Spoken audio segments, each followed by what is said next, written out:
Hello movie lovers, आपका स्वागत है हमारी इस यूट्यूब चैनल पे। तो आज हम बात करने वाले हैं डीसी के सैंडमैन वेब सीरीज के बारे में जो हाल ही में आई है। क्या आपको ये वेब सीरीज देखनी चाहिए या नहीं, इसमें क्या अच्छा है और क्या बुरा, और इसमें क्या क्या कमी है, क्या वेब शो उतना ही अच्छा है जितने बाकी के डीसी के वेब शो है, एंड आखिर में क्या ये वेब शो आपको या मुझे पसंद आएगी।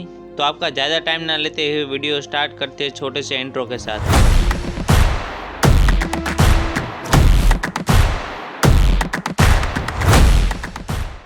तो पहले मैं इसकी स्टोरी लाइन बता देता हूँ जिससे आपको पता चले कि ये कितनी बढ़िया वेब सीरीज थी या बन सकती थी, या आपको इससे पता चल जाएगा कि आपको ये वेब शो देखना चाहिए या नहीं।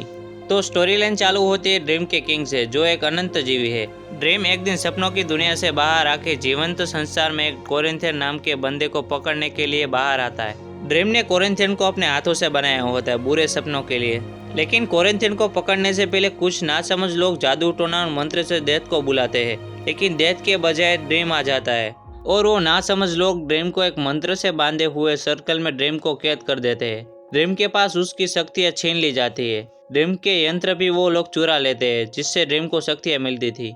वहाँ ड्रीम कई सदियों तक कैद रहा। इसके बाद वो एक दिन वहाँ से भागने में कामयाब रहा, लेकिन वो अपने यंत्रों के बिना उतना शक्तिशाली नहीं था कि वो अपने सपनों की दुनिया को फिर से खड़ा कर सके।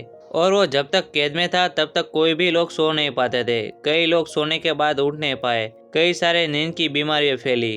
उन सभी चीजों को ठीक करने के लिए उसे अपने यंत्र चाहिए थे जिसे वो ढूंढ लेता है। एक चमड़े की पोटली जिसमें रहे थे वो उसे जोहाना कॉन्स्टेंटाइन नाम की लड़की के पास मिलती है।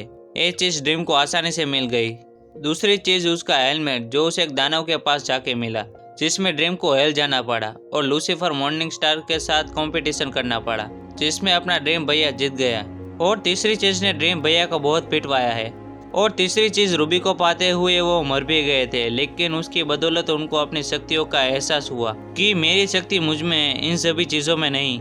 इसके बाद एपिसोड 5 में कुछ भी नहीं आता। लास्ट एपिसोड 5 में सिर्फ इतना ही आता है कि अब ड्रीम भैया के पास कोई ध्येय नहीं है। अब वो क्या करे तभी सपनों का भवंडर उठता है। बवंडर बवंडर ला दूंगा बवंडर। ये वाला भवंडर नहीं, सपनों का भवंडर। जब अपने ड्रीम भैया कैद में थे तब कई सारे लोग सोए हुए उठ नहीं पाते थे। उसी में से एक लड़की ने अपने सपनों के अंदर किसी के साथ गुलू गुलू करके असली दुनिया में बच्चा पैदा कर दिया, जो आगे जाके भवंडर बनने वाली थी। लेकिन अपना ड्रीम उसे समझाता है कि तुम एक भवंडर हो, जो सपनों की दुनिया और असली दुनिया के बीच जो दीवार का फासला है वो तुम मिटा रही हो, जिससे दोनों दुनिया बर्बाद हो सकती है। लेकिन ये रही ना समझ लड़की, उसे ये सब सीरियस नहीं लिया और सेल्फिश बन गई। लेकिन जब ड्रीम ने उस लड़की को सपनों का भवंडर दिखाया जिसमें उसकी फैमिली और उसके चाहने वाले को भी मौत हो सकती है और आखिर में ब्रह्मांड तबाह हो जाएगा, तब जाके ये लड़की मानी थी। ड्रीम उस लड़की को मानना नहीं चाहता है, लेकिन उसे ना चाहते हुए भी इस भवंडर को मानना होगा। लेकिन एंड में उसकी ग्रैंड मदर आ जाती है जिसने सपनों में गुलू गुलू किया था वो। लेकिन उसी बीच एक सॉल्यूशन निकलता है कि अगर ग्रैंड मदर ने एक गुलू गुलू किया है तो वो सपनों का भवंडर बननी चाहिए। लेकिन वो काफ़ी टाइम से सोई हुई थी, तो उसकी ये एबिलिटीज उसकी बेटी के पास से उसकी परपोती को मिली और एंड उसकी ग्रैंड मदर ये एबिलिटीज वापस ले लेती है।